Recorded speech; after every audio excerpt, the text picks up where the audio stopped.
Hey everybody, welcome to the December video. Perfect. Hey. Hey everybody, welcome to the December. Okay, I won't start with you like this. Give me a minute, man. Ready, set. Hey everybody, welcome to the All right, we still rolling? Let's get Sorry. We're rolling. Hey everyone, welcome to the December dev video update. Super excited to be here with Dave and Katie. We have a lot to share today. We're going to talk about the Winter Convergence Festival Part 2, which is our second edition of that. We're going to talk about some of the changes coming for territory control. We have a new expedition, and then some other little announcements to give you. And if we have time, we'll get to it, the roadmap. It should be a pretty exciting show, so let's get after it. Roadmap! Sorry, I got excited about the roadmap. You ruined it. You ruined it.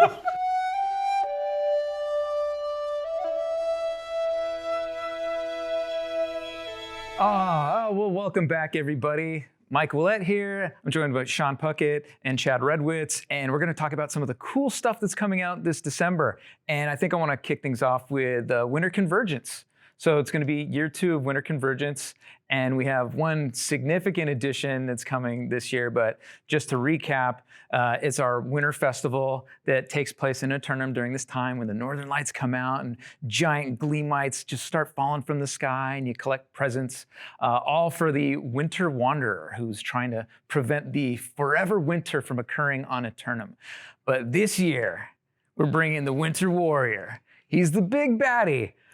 Chad, why don't you tell us about this big baddie who's going to just start invading the world? Yeah, he's out there. He's trying to ruin everybody's fun. So the Winter Warrior is another large format enemy for all you players out there. So similar to the Halloween event, definitely plan on bringing lots of your friends, shooting for somewhere in the order of 15 to 20. So it takes a good amount of people. He'll be spawning out in the world in multiple locations, just like Halloween.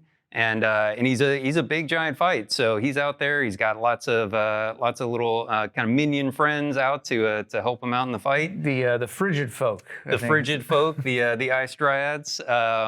So he himself has lots of fun, kind of challenging abilities. He'll be raining down these big giant hailstones, creating shockwaves to make them explode. And generally making everyone's lives a little bit of trouble. He's trying to bring forever winter, so he's got to bring the ice, right? Absolutely. So yeah, he's a nice big event there, pretty meaty. And like I said, bring lots of friends and should provide a lot of fun there. I'm very excited because it's also bringing some new rewards and a whole bunch of quests. But again, what's awesome about this time of year is what happens to all the surroundings, including the settlements. Sean, what was kind of like our inspiration and like how we drove to the visual look of our settlements? Well, the thing about Winter Convergence this year is because this is our second time go around. So when we discussed it last year, we really wanted to bring something bright and festive to New World, to Aeternum. We wanted something colorful. We started with the Aurora Borealis. We wanted to have our own color theme to what winter look like, or what a holiday look like in Aeternum. So we have our purples and our teals and our gold colors. Every settlement gets decorated with all of these decorations. And then what's great about this year is like Brimstone Sands. This is Brimstone Sands' first event, so Brimstone's is fully decorated now. It's gonna feel like the holiday in July. Like everything's like hot on the outside, and then it's really cold on the inside. It got icy all these cool deserts. colors. Yeah, Nice contrast. Yeah, it looks amazing. I've already seen what Brimstone looks like, and the settlement looks amazing. And I know that we introduced some new skins, and we've introduced a lot of new features, and we've just like really scaled up what Winter Convergence was last year, and made it better for this year, and make it new for returning players, make it fresh and big for players who maybe haven't experienced it yet. Oh, that's pretty awesome. And that's a great add to this December. But there's one other special treat that we have in store for everybody. And hopefully you had a chance to play it in the PTR. It's the Starstone Amrine mashup.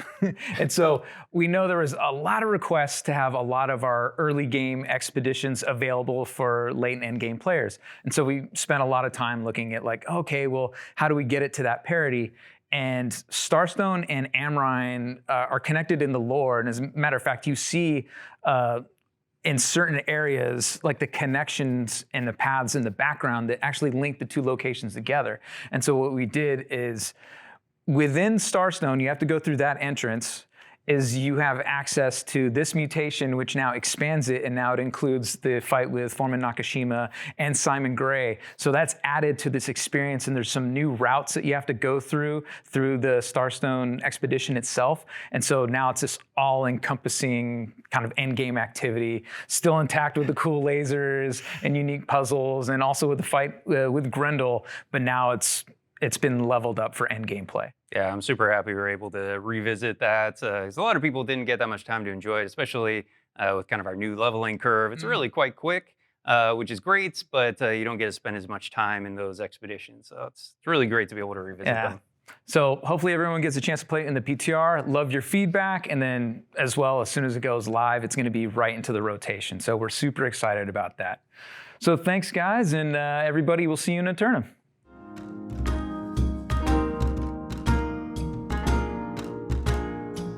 Welcome. We're going to talk a little bit about territory mechanics and talk about 3 different changes we're making to it. With me is Dan, the social lead. Nice way. Rachel, one of the designers on the social team. All right, let's talk first about shell companies. They're definitely a problem in New World. We're starting to take some action.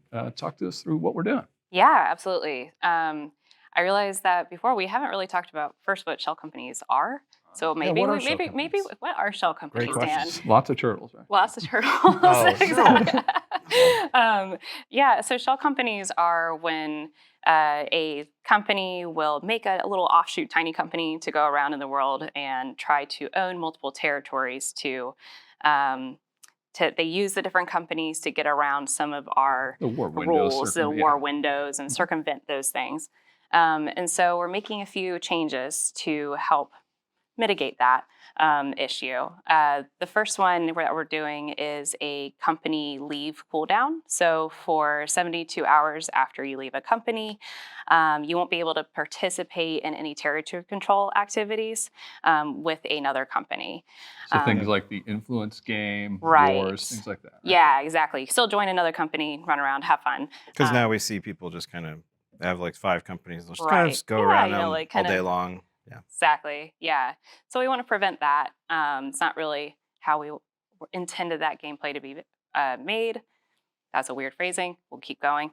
And then we're going to... It's only weird if you call attention to it. And then we're also doing a war roster limitation. Do you want to talk about the war roster limits? Love to.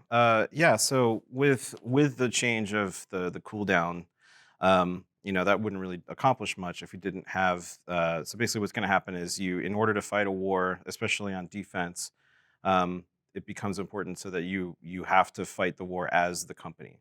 And the way we're going to do that is with a mercenary limit. So a mercenary being somebody like not from the company who's fighting in the war, which we like. We want to see that because we want people to be able to especially defend their faction.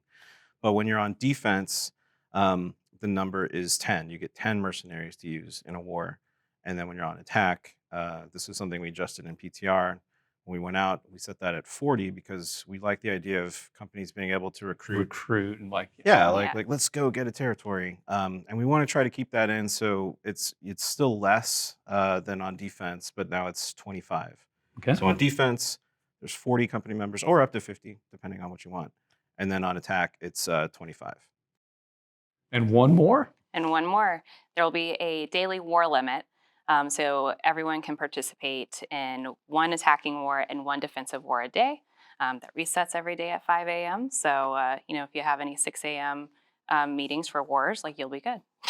And I heard this is per account, right, Dan? To Correct. sort of help some of the people that might have multiple characters? Correct. Yeah, and it's meant to, it's across the board. Everybody has this limit now. So, it's the intent is for there to be more available war slots for everybody. Yeah. It's awesome. And to be clear too, it's not a count, it's a count per world. So if you have characters across multiple worlds, you're good to go. You can have wars in all of them if you want to, but if you have 2 characters on one world, that limit applies to both of them combined. True. Awesome. And if we can't wait to see what happens after December. This is not nice. This is not the end of what we do, right? Because we're pretty sure there are other things that we might need to address. Yeah, and I think keeping in mind our high-level goal here is important, right? Our goal was to allow more people to participate in war and not to have a small group of people be able to control multiple territories. So Right. that's a goal we're going to keep pushing. Hopefully these make meaningful changes. If not, we'll make some more. Keep going. Yeah. Absolutely. Let's talk about something else, crafting. So you've been on the Fresh Start Worlds. Like a lot of times I'll see in chat, where's our tier 5, alchemy station or something? So it can be sometimes frustrating when like the PvP parts of the world affect my ability to do crafting. Any thoughts on how we might be able to rectify this? Yeah, so in December, we're making crafting tier changes. Again, they're on the PTR beforehand, so you'll be able to see them. But we are basically ungating a lot of recipes behind the tiers. So any procedural recipes, so recipes that you can have multiple choice inputs for your ingredients. So a lot of those recipes are now going to be completely unlocked. It doesn't matter what tier the station is at, you'll be able to do a tier 5 procedural recipe. A lot of named items are remaining locked. We still want tier 5 stations to be something to strive for and really aim for. But so a lot of the named items and other big ones are still locked, and things like the Arcana repository, it's a long word, it'll have things like, the mana and the health potions are unlocked, but all of our specialty ones will remain locked underneath. So I can make tiers. tier 5 health potions. You can make tier 5 Anywhere. health potions anywhere you want. Another nice reason to upgrade, because one of the dangers here is that people might not upgrade now that everything's unlocked. But one of the nice changes is with the income changes we made in the past, the income that towns make is dependent on the total territory level. Yeah. Sorry, the town level. So they still have good reasons to upgrade there. And there's other side benefits, like you said, the named. Are there any other benefits to upgrading a Yeah, station? there's also going to be Azoth discounts. So if you like using your Azoth to get a chance at extra perks and everything, as the stations upgrade, you'll have a discount on your Azoth. Awesome. Well, sometimes when we make changes, there are unintended consequences. When we make changes. This might have been mine. Dave does his best to cover for us. We appreciate that. So I did not like the experience that people are having a lot at the start, where you were able to power level through the game by doing town projects. Especially if you're in a company or some way to get a lot of money, not that anyone would RMT in the game. You were able to use that coin to quickly level up. And it just sort of circumvented all the gameplay we put, and it didn't feel like a good loophole. So we slashed the XP from town projects. Yeah. Did that have any consequences that we weren't anticipating? They did have some consequences. Let me just say, that changed. So I'm level 52 on a fresh start server right now. I've not done a single town project. Yeah. And it's going fast, it's great. But yeah, there was a side. No, I think we're happy with the impact of that, but there might have been a side effect. There was a side effect. We did see a lot of territories not upgrading because people weren't naturally motivated to go do those town projects anymore. So we are drastically reducing the amount of contribution required to actually complete those town projects. And so it'll be I think we're cutting it by about 70-80%. Wow. It's a pretty solid chunk of contribution that will no longer be required come the December update. So hopefully that will help people really complete their territory projects. And obviously we'll continue to look at them and see what else we can do with our So town those company projects. members that it's now within striking distance for a company to be able to upgrade all their own stations so that they can Yes. get that money. There is still a time limit, though, right, before a project completes. So you There can't is. sort of do them all in one day. Right. No. Yeah. So yeah, once that time limit will still be there. But yeah, like you said, a company could do it as a fun company activity. Won't be easy. Won't be easy. Well, I love the changes in the territory game. This is, a big part of our game. So we're going to keep working on it, keep improving it. Thanks.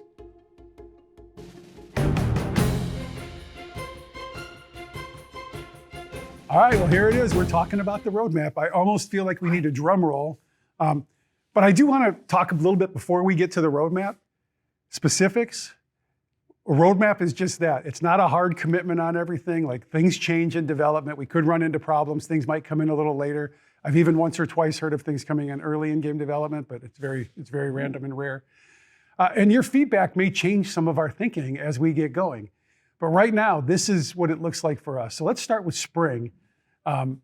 First deliverable we can talk about in spring is the Empyrean Forge Expedition. Nice. So the Imperium Forward Expedition is a first part of a two-part story, right? So this is a storytelling piece. We're going to start with the Varangians, and there's a lot of fire elements. It's going to be pretty cool. Yeah, it's exciting. Every time we do a new expedition, it kind of changes like some of the end game, and it gets really fun. Well, and I think this will be the first time you fight humanoids as sort of like the main enemy type, right? So that might come with some new itemization potentially. So neat stuff there. Yeah, it's all about the rewards. All right, well, the next one, I think a few people have mentioned this next one, that they've wanted it. So another spring item is gear set storage. Woo! Oh my gosh. Sorry, I'm really excited about this.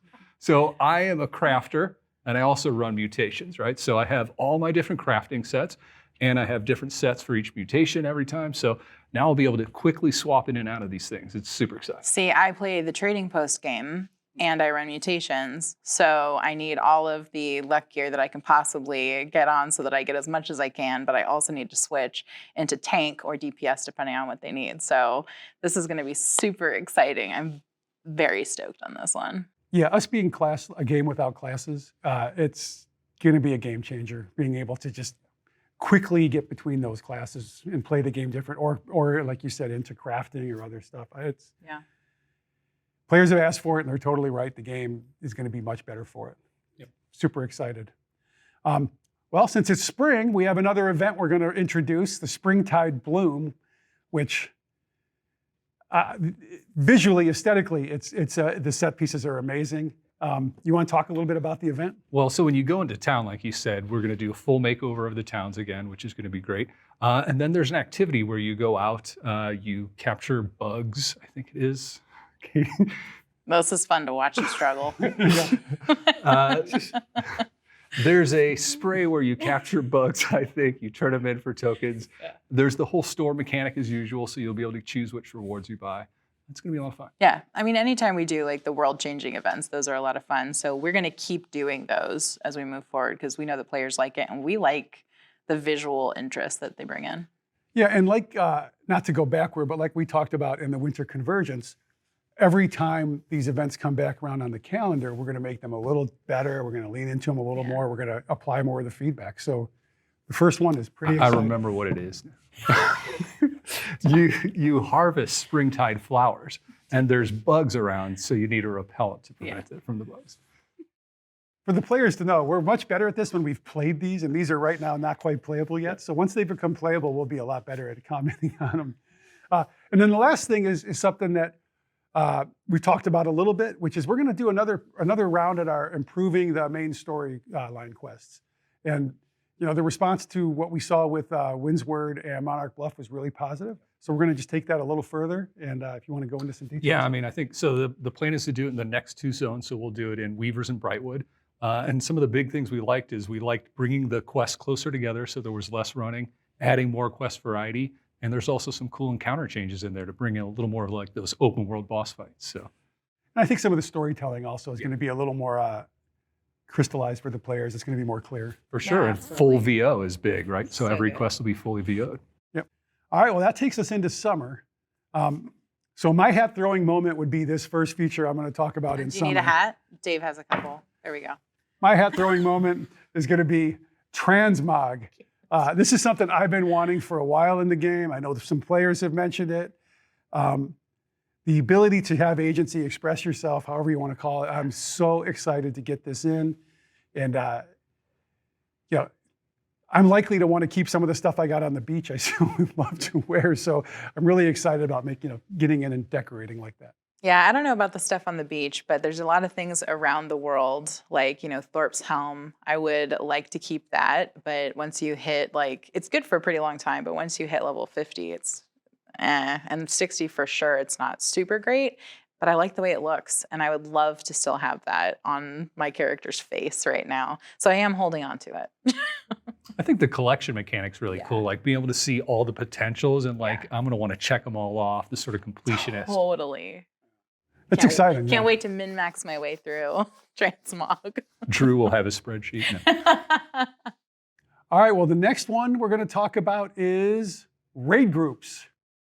Raid groups is big, literally, because it's a big group. Sorry. So raid groups is an opportunity to bring 4 different groups of players together to create 20-person groups. So it's going to be a way to sort of do larger scale content.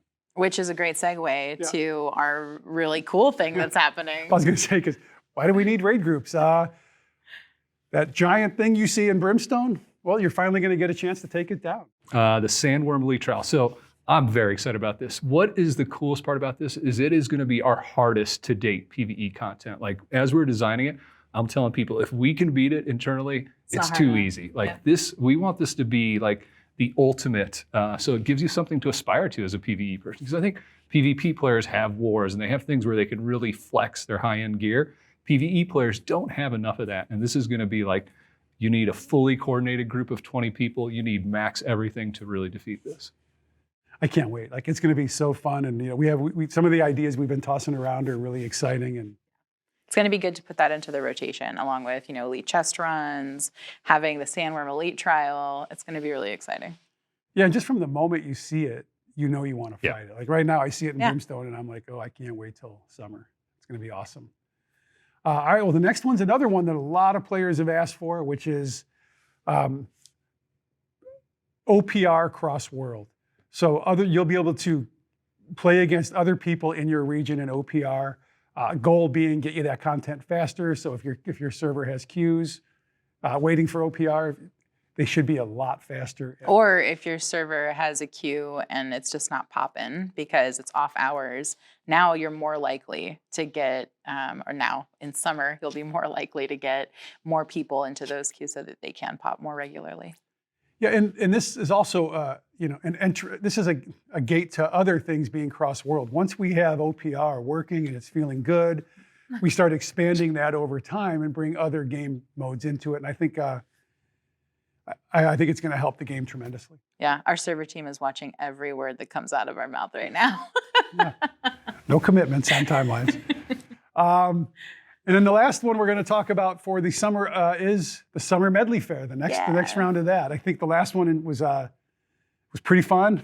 I had a good time with it. You know, the music festival. I miss the maudlin bugs. I gotta say it. I miss them. As I run through, I'm like, where did that like swarm go? I'm excited for them to come back. Yeah, just having the dynamicism in the world, just making it feel different. It's There's something sparkling fun. in the trees. Is it going to kill me, or can I play a tune and get a reward? And then, you know, there's other things like I want to be clear with everyone. Like, this is not the comprehensive list of what we're working on or doing. Yeah. These are the ones we're talking about. There are some other ones also that are going to trickle in throughout the releases, like the heart gems. Those are super fun. We'll be getting more of those. Getting more of those.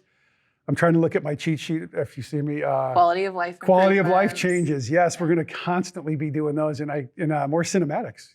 We want to get more of those cinematics in the game. I think they're fun, and they really help us tell the lore story. Absolutely. Definitely looking forward to feedback on everything, especially the roadmap. Hopefully, it's what people were expected and excited about. And between now and the next one, you can look forward to a couple episodes of Forged in Aeternum. Otherwise, Forged in Aeternum, enjoy the Winter Convergence Festival, and then we also have another free weekend where we invite players into Aeternum to play for free for a limited time. So look for news for that coming soon. What a happy holiday. Yes. Yeah. Everyone, enjoy the holiday. Have a happy new year, and we will see you next year. Roadmap. All right. Thanks, everybody.